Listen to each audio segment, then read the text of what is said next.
Today we're going to talk about crystallizations in the body, how they get there, what problems they can cause, and what we can do to get rid of them. Not every crystal in the body causes a problem. Our bones are crystals of calcium acetate and calcium phosphate.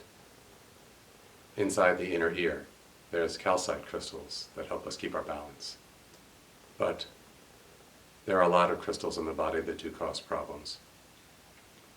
There are some 17 known substances that will crystallize in the human body that we are commonly exposed to or can create.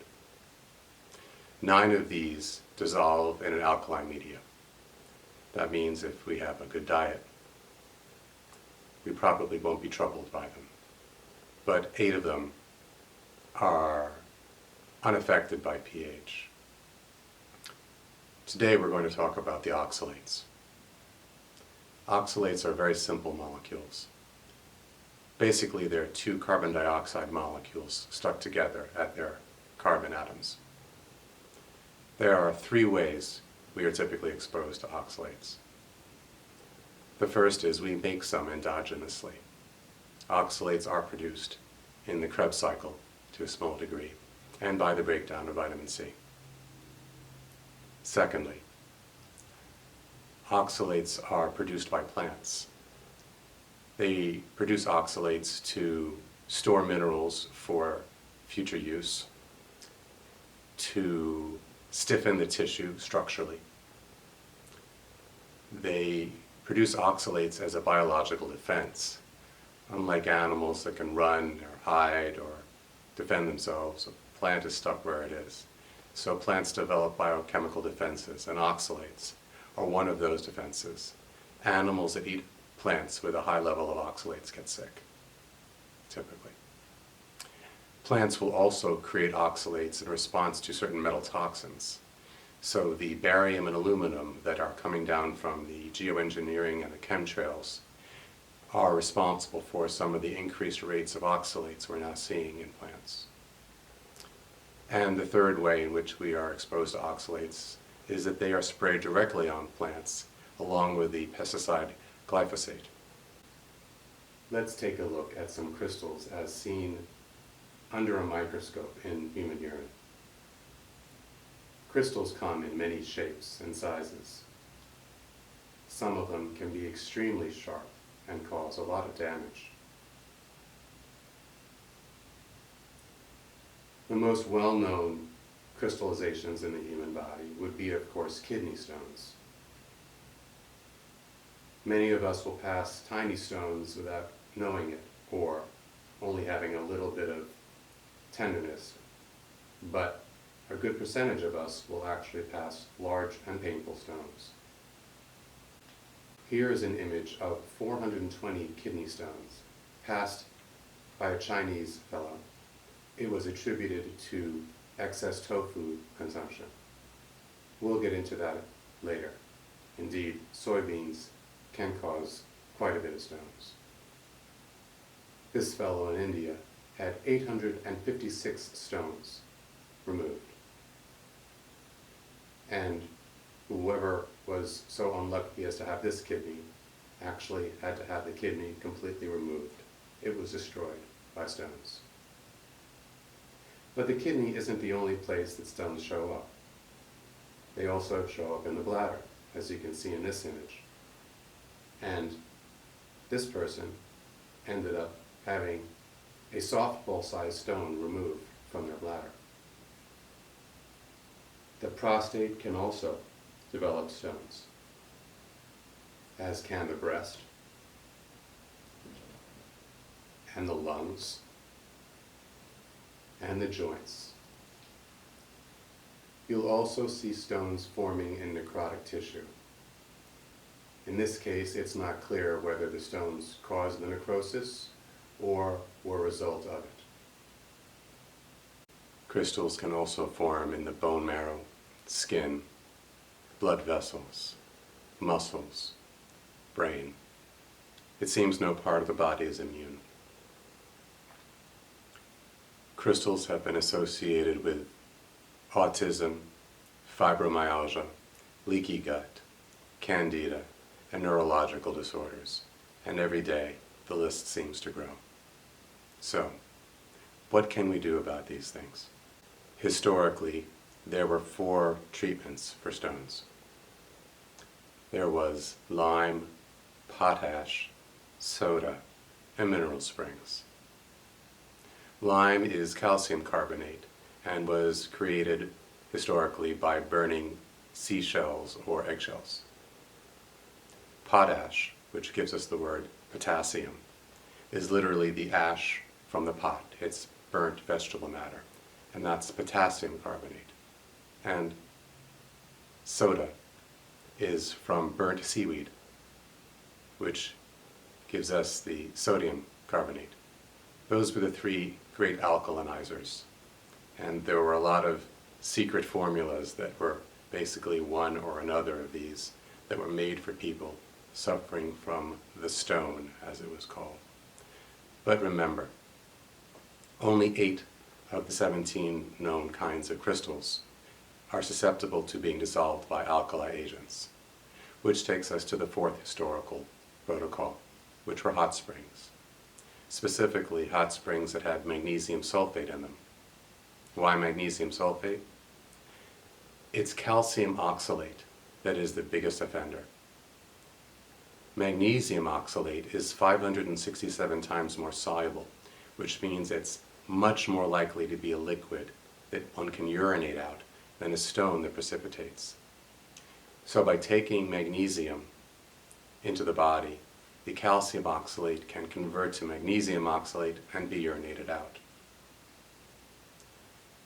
A caveat here: if you're going to take magnesium for oxalates, it should be transdermal, like in a hot spring.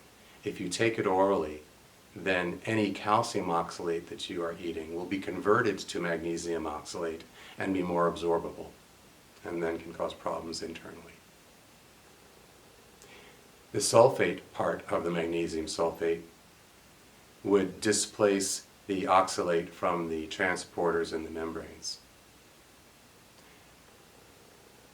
These are good protocols, but can we do better today? Let's talk about that. The first thing we can do is change our diet. If you're concerned about oxalates, there's a Yahoo group that you can join, Trying Low Oxalates, that has the most up-to-date lists. But the biggest offenders are soy, buckwheat, almonds, spinach, rhubarb, and chocolate, unfortunately. But there are others. If we minimize these in our diet, we'll lower our oxalate levels quite a bit. Also, chia seeds, which are enjoying some popularity now, are high in oxalates. If you're going to eat certain vegetables that are high in oxalates, one thing you can do is you can boil them and then toss the water. Oxalates are soluble, so about 1/3 of the oxalates will be removed if you boil them and toss the water. The other thing that you can do is you can mix some calcium in with high oxalate vegetables. The Indian dish where spinach is cooked with dairy is taking advantage of the fact that the calcium in the dairy will bind to the oxalic acid in the spinach, turning it to calcium oxalate and making it less absorbable. The idea that spinach is a healthy food was something that was created in the early 1900s. There was a lot of malnutrition then, and someone said, well, spinach isn't being eaten very much and it's a very nutritious food. Let's get the kids to eat spinach. And so the Popeye the Sailor cartoon was created. And these people meant well. What they didn't realize is, for as nutritious as spinach is, it's also completely loaded with oxalates. What else can we do besides changing our diet? Well, there's things like magnesium sulfate that we can take, Epsom salt baths occasionally. The next thing you should consider is staying hydrated. the more dehydrated you are, the more likely you are to crystallize. Crystals come out of solution at certain saturation points, and if there's enough water in the system, they're much more likely to stay soluble. Also, you can supplement with things like citric acid or potassium citrate. The citrate directly displaces, or citric acid displaces the oxalate and renders it more soluble. Finally, you've got things like electrons, which is, I think, one of the most interesting ways to deal with crystallization challenges. There is a principle called the piezoelectric effect, and it states that if you stress or pressurize a crystal, you squeeze it, electricity will come out. But that principle works in reverse also. If you put electricity into a crystal, it stresses the crystal. The first time that I pulse electricity, high voltage electrons into my body, the next morning, I had an enormous dump of crystals in my urine. I believe that's for two reasons. One, there's the general effect of electrons splitting oxalates at the carbon-carbon bond, turning them into just carbon dioxide. But also, when you put voltage spikes of electrons into the body, you're accessing or utilizing the reverse piezoelectric effect, and you may be able to disintegrate certain crystal phenomena in the body. Now, if you're going to change your diet and stop taking oxalates, then you need to be aware of a phenomenon called the oxalate dump. The body has a natural capacity to remove certain types of crystals, including oxalates. And when you stop taking oxalates in, the body may start dumping oxalates out.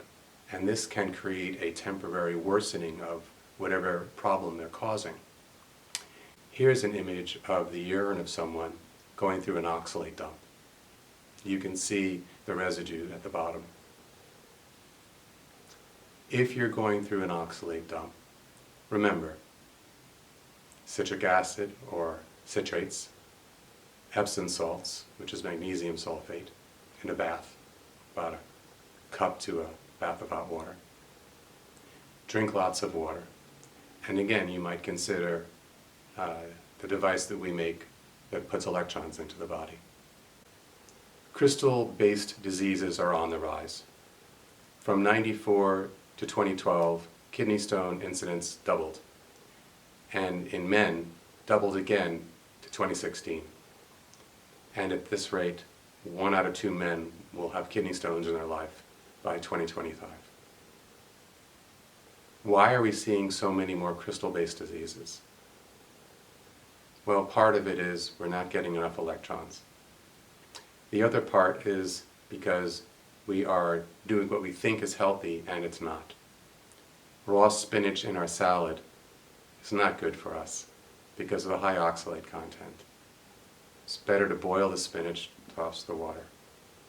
The green smoothie phenomena, kale chips, we mean well by eating all these plant-based foods, but what's now happening is we're realizing that some of these plant defenses, the oxalates, are causing problems. We also take a lot of supplements now, a lot of plant supplements, a lot of concentrated plant extracts, and some of these are actually extremely high in oxalates. Beet juice powder, which has some really wonderful effects, incredibly high in oxalates. So while we mean well and we're trying to eat healthy, some of the things we've done have had unintended consequences in terms of crystallization. So with a little knowledge, the occasional hot bath with Epsom salts, some lime water, slight change of diet, and from my perspective, daily use of high voltage electrons, I think we can safely say that crystal issues can be dealt with relatively easily. Take care.